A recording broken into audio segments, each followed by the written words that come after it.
मुंबई महापालिकेचा कारभार आता पेपरलेस आणि हायटेक करण्याच्या दिशेने प्रशासनाची हालचाल सुरू आहे। येत्या महिनाभरामध्ये 237 नगरसेवकांना टॅब देण्यात येणार आहेत। यापुढे सभागृह आणि विविध समित्यांच्या विषय पत्रिका हार्ड कॉपी ऐवजी थेट पीडीएफ स्वरूपामध्ये मिळणार असून प्रस्ताव, अहवाल आणि इतर माहिती नगरसेवकांना टॅबवरच तात्काळ उपलब्ध होणार आहे। त्यामुळे नगरसेवकांच्या घरी विषय पत्रिका पोहोचवण्याचा कर्मचाऱ्यांचा व्याप देखील कमी होणार आहे। दरम्यान यावरती विरोधकांनी काय प्रतिक्रिया दिली आहे पाहूया। महापालिकेचं जे काम आहे ते आता पेपरलेस करण्यासाठी हालचाली सुरू झाल्या आहेत आणि नगरसेवकांना हायफाय टॅब वाटप देखील केले जाणार असल्याची माहिती आहे।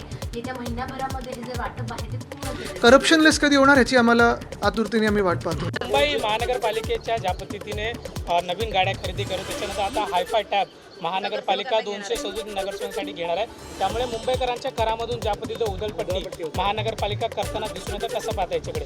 आधीच आम्ही तर मागणी केली त्याची श्वेतपत्रिका काढा आणि आता त्यावेळीच्या परिस्थितीमध्ये जे टेंडर निघाले त्याच्यामुळे ऑलरेडी महानगरपालिकेची परिस्थिती तुम्हाला सुद्धा माहिती आहे। यात आमदारांना सुद्धा विचारा तुम्ही, जवळपास तुमची 1.5 लाख करोडची मला वाटतं ऑलरेडी टेंडर एक जास्तीची निघालेली आहेत।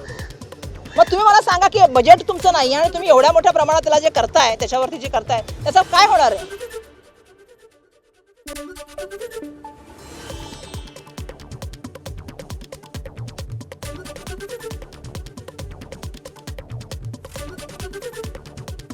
तर मुंबई महानगरपालिकेचा कारभार आता पेपरलेस होणार आहे।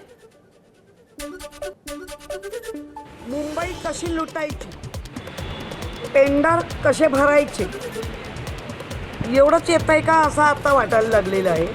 आणि कारण नसताना अनेक ठेवी मोडल्या गेल्या आहेत। 91,000 ठेवी 2022ला सोडून सगळे आम्ही गेलेलो होतो आणि अजूनही म्हणजे आत्ता आल्या पण 4,000 करोडच्या ठेवी मोडल्या गेल्या।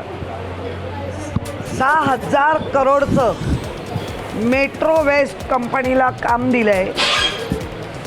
आमच्याकडे अक्षरशः फेल गेलेलं काम आहे।